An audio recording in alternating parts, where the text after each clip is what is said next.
how has everything changed now in terms of, let's start with the physical, I guess.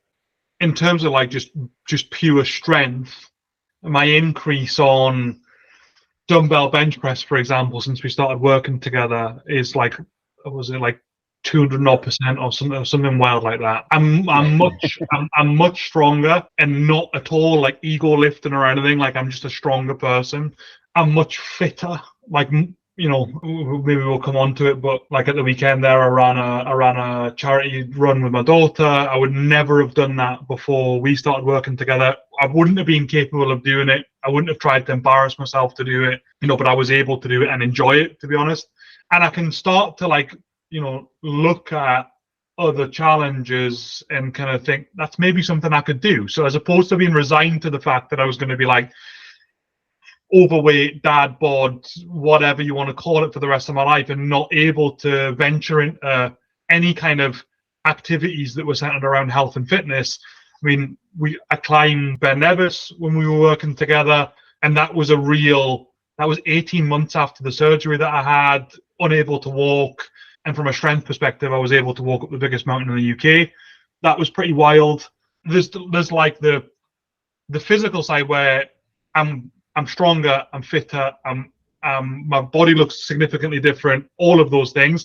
But it's also like opened up a bit of a world in which I can start to sign up for things and think about things that I've never been able to think about before, Yeah, I love that. It's kind of tapping into a whole universe or section or segment of the universe that is there, but you just never had access. You just didn't have and I would never have embarrassed myself and being like thinking about the run that I'd done at the weekend with Daisy. It was 1.5 kilometers, right? It's nothing wild, but I wouldn't have embarrassed myself by signing up for that before we started. That's huge, to be honest. That's huge, because that's something that is going to be in her memory. That's something you look back on. And I'm cutting across here, something we're probably going to cover in a bit, but one of your goals at the outset was to kind of become a fit dad. It was like, right, desired identity, fit, strong dad who was around for his family longer. And seeing you run that race and seeing the pictures of you sent across was really cool, because it's like, right, but there you go. And everything you just said, it's just like, that's boom, evidence. That's happened. You've achieved that, and it's like you're doing that now. That is who you are. I think it's very easy to kind of get, and we haven't even discussed the weight loss, right? But you've lost also like 12, 13 kg. That wasn't even mentioned there. It's all these other things that it's opening up the universe. He literally didn't even mention weight loss. And the main thing, like, there's a whole industry on weight loss. people setting out to do these types of challenges, and even anyone watching this might be like, oh yeah, I want to lose weight. I want to lose weight. I just asked you about the physical changes. You spent a good 4 or 5 minutes talking about it. Didn't mention weight once. And despite losing 12, 13 kg. So I think that in itself shows how important these other non-tangibles are, and how it's much more than just losing weight. That's good. Like, I am happy with that as well, just so you know. Like, that is a positive. And because you mentioned the clothes. I mean, the composition, the clothing sizes, and those things as well, right? Totally, man. Yeah, and that's the thing. It's like, I think I said this to you at some point. The clothes used to stick to like the wrong parts of me, right? Like, you buy a top and it would hug around the stomach, not in a good way. Whereas occasionally, I'll buy a t-shirt, I'll put a t-shirt on now or whatever, and then I'll like look down at my arms, or like Lauren will comment on, "Oh, your arms are big in that t." Like, just those things would never happen before. And I mean, it's not. But going back to your point though, I also think about that's because it's how we achieved it. We never chased the weight. Like, the weight was a thing, but we focused on, eating discipline and all of the discipline around training, and the body comp came as a result of the efforts that we put in, rather than like arbitrary chasing of how many pounds have we lost this week, how many pounds have we lost this week. It was kind of focusing on the big drivers, the performance, other things, and the weight and the body comp change. Really, everything else, the physical side, like the sort of appearance side anyway, is a bit of a byproduct of all that if you do it in the right way. And I think that's amazing. How life has changed since, on a kind of mindset side, you also covered it then, I think, because you talked a bit about you just never would have done those things in the past. You wouldn't have embarrassed yourself, you just said. No. So I think that's a huge one on the mindset side, right? Yeah, definitely, mate. And I think there's that kind of unlocking of something that I never thought I would have access to, but also I think from a mindset side of, like, in career and stuff, like I would never put myself in a box, or I would never limit myself. Whereas in fitness, I definitely would have. Whereas I think now I don't. So I don't, like, I would never have, like, I don't know, gone to the gym. The other day I went to the gym and I tried to pick up 30 kg dumbbells because I thought I was ready to move up. And I thought, right, I'm going to push this. And I only got, I think, 2 above my head, and I was like, nah, you're going to injure yourself here, Damien, put these away. Yeah. I would never have taken that risk before we started working together because I would have been too embarrassed. I would have stuck with a much lower, what do I know I can handle? How's that going to look to the people? Like, that would have been my mind. Whereas now I've unlocked confidence. Just a confidence in me that through the work that we've done, that from a mindset perspective, enables me a lot more, not just in the gym, but in other things as well. But there's a definite mindset change in not having that, like, limiter on myself of, like, well, don't try and go on the stepper because you'll only be able to do a couple of minutes. Or I'm a lot more open now to thinking, no, I can try that, and actually, if I stick at it, I will make progress because I've seen it through the work that we've done together. Basically, opportunity. It just widens your universe. I think that's a good phrase that I like. I think it's spot on with everything you just described. Nutritional, last one. So you mentioned to start off with, you were kind of on this slow carb. You were trying various different diets. I think you tried keto in the past. I think you tried slow carb. How has it changed now? How's your life? You've lost weight, clearly, big. All the physical results you just described. But what's it like from a nutritional perspective now? I mean, I would say that there are just absolute basics. Like, there's just a real focus around protein, a focus around being conscious of the amount of calories I'm consuming. So whether that's, whether I'm, like, meticulously tracking, which I do, or I sometimes I maybe look at it over 2 days if I'm going to go out and have a meal out, and I might have a bit more calories on that day instead of, whereas before I would have not considered that. I would have just, gone for it being out, but not thought about it on the days either side. And it's just a lot more, significantly more conscious, I would say.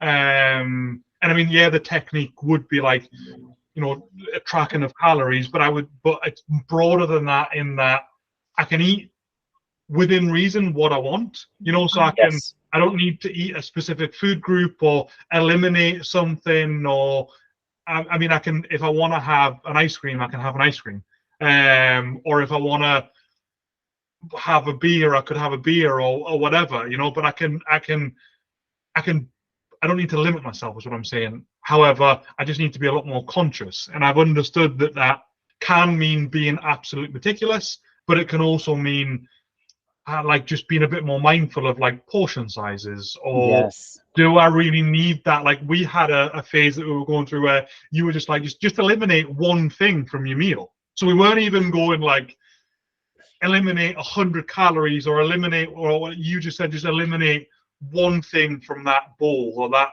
plate or whatever. And that done it. And actually I didn't miss it. And I now still do that. Like, I look at a plate of food that I'm eating going, do I really need that wrap that I'm about to put on there, or do I really need that whatever? So it's just a lot more conscious, mate, but not with that feeling of restrictiveness, or having to, like, not go out for a meal, or I can't do that on that day because it doesn't, it's like it's restrictive, but in a positive way, I would say. Kind of more informed. It sounds like more informed, and being able to like, kind of do what you intrinsically want to do.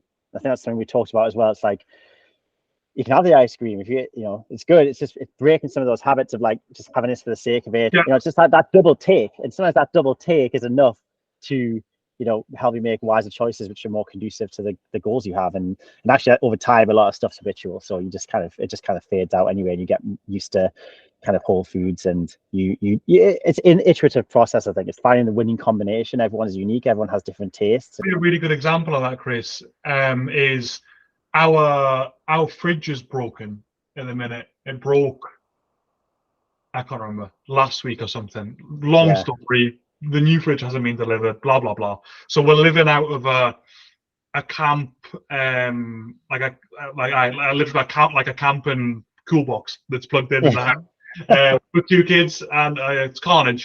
However, oh mate, but one of our neighbours said, "Oh, that must be great, aren't you just living off takeaways?"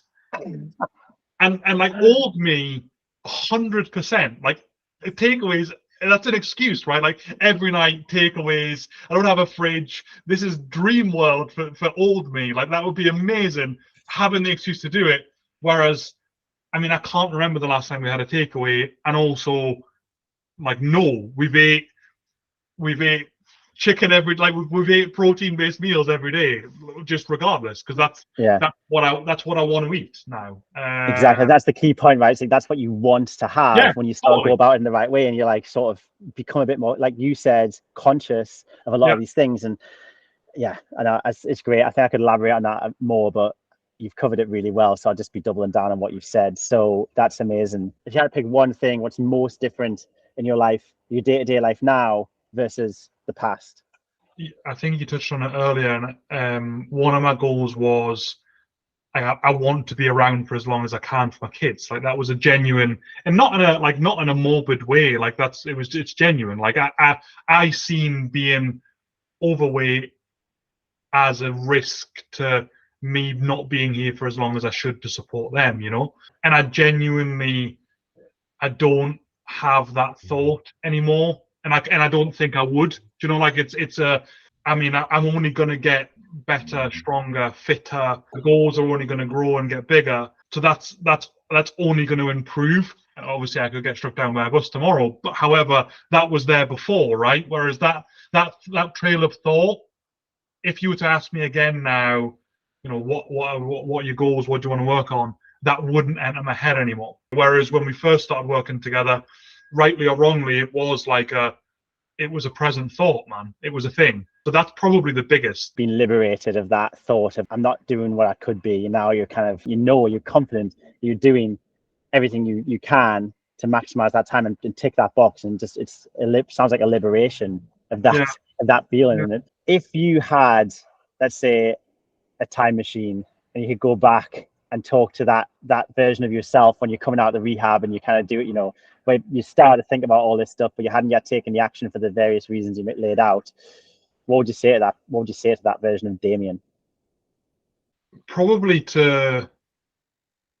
going back to what we said. I mean, one of the reasons I needed to connect with you and make the investment was because I didn't really know what I was doing. I was able to be successful in many other aspects of my life, whereas I probably just wished that a bit earlier I'd realized that it's fine to outsource this. Like you're gonna reap better results from outsourcing this. You're not gonna get the knowledge, of the odd podcast or whatever. Just get some help. And I think that's probably where I would have started. And then the advice would have been, about not limiting myself and being more confident and all those kind of things. But I think that in reality I would only be able to have those reflections through the work that you and I done together, if you know what I mean. But the honest reflection probably would have been it's fine to outsource something that you don't know enough about, which is not something that I would normally do, but something that I've reflected on, definitely. That's awesome. Great. Love that answer.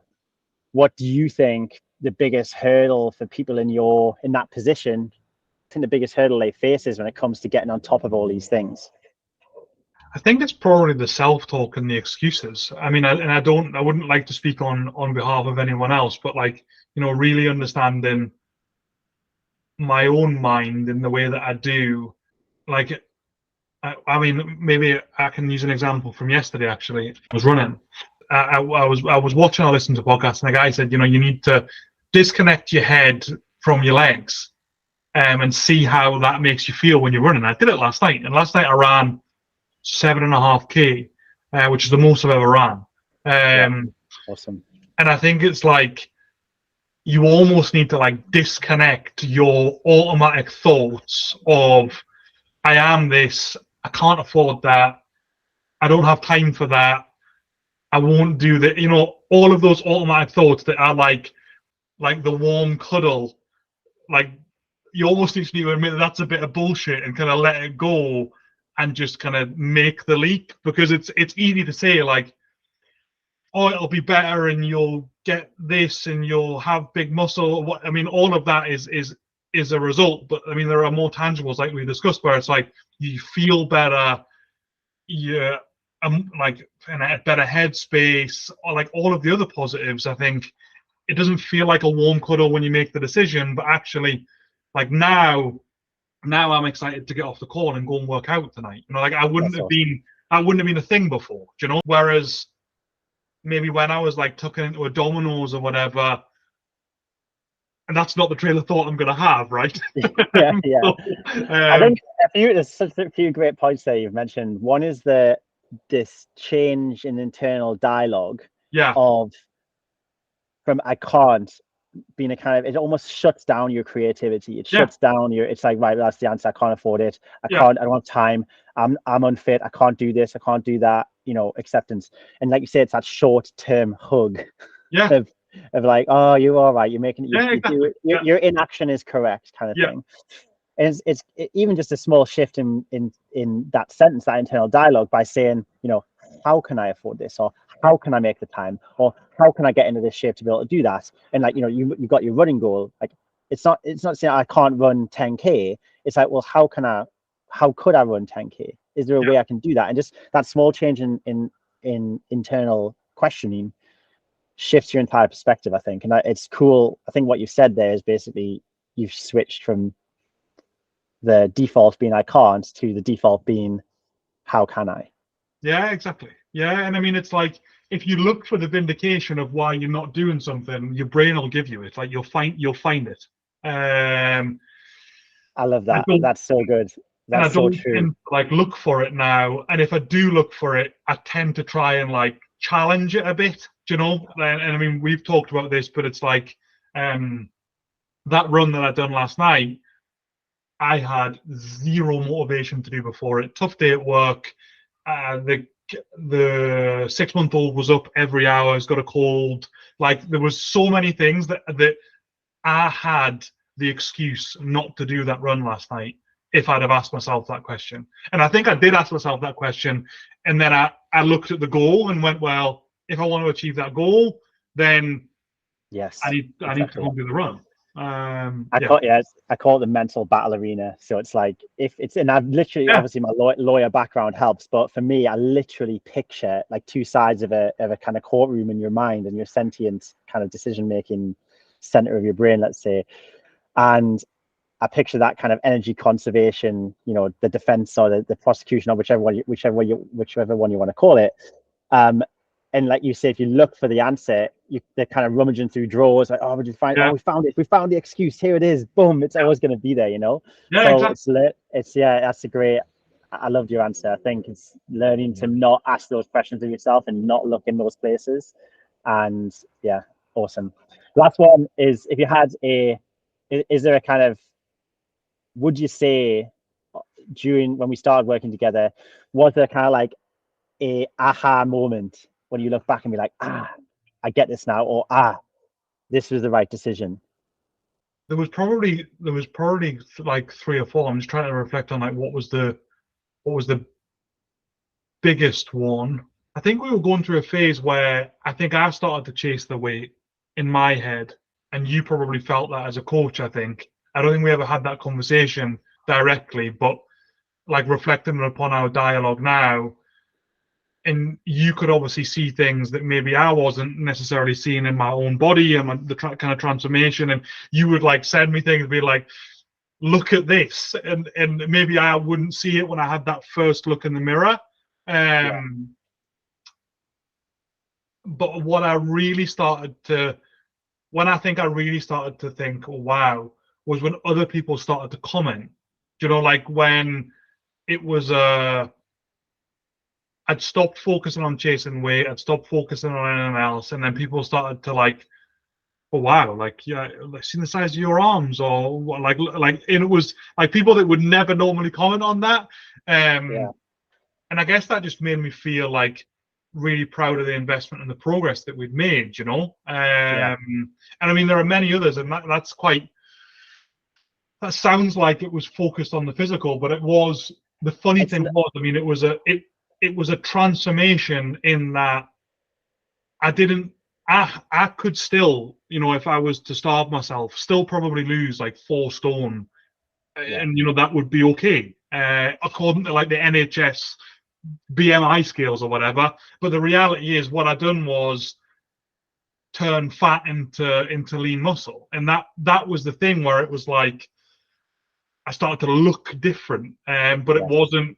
I was expecting to look at the scales and be like, oh man, I've lost 5 stone. Now I look different. Whereas the reality was, it was like a few stone, but I look drastically different in my composition. And I think it was when other people started to say those things, it was like, wow, okay, now I've kind of struck some kind of That's goal. awesome.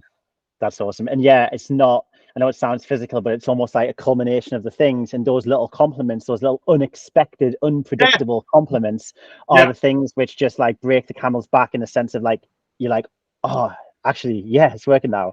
yeah, And having that realization of that it's not about the weight.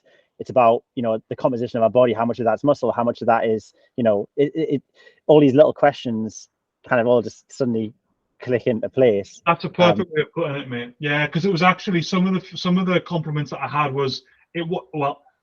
I don't think anyone said to me, "Wow, you've lost loads of weight," which is that's the go-to. Like if someone's healthy, they've been Yeah. fat, they've now lost loads of weight. Good, but I think that, you know, like I remember a few people would say to me, "Wow, you're looking really good." You know, Yes. it Yes. wasn't like, and that was obviously pointed towards like, I think that was pointed more towards body comp than you've lost loads of weight or you're looking skinny or whatever. Yeah. So yeah, it was those unexpected compliments, I think, were the times where it was like, wow, okay, it's been worth the effort. That's awesome. Man, I think that's all the questions I had written down, to be honest. I think Thanks, mate. you've done such a you've done a great, I mean, it's been a great conversation, and lots of, I could easily keep chatting to you longer. I think I'm conscious I've had you on the call for a while now, and it has literally become the night here in Cyprus. So Shit, hope to the it, morning. the sun, yeah, exactly. We could continue it for longer. Big podcast, I think. But man, that's awesome. Great, amazing answers. And I think we covered, with some of the stuff you'd mentioned, I think we covered.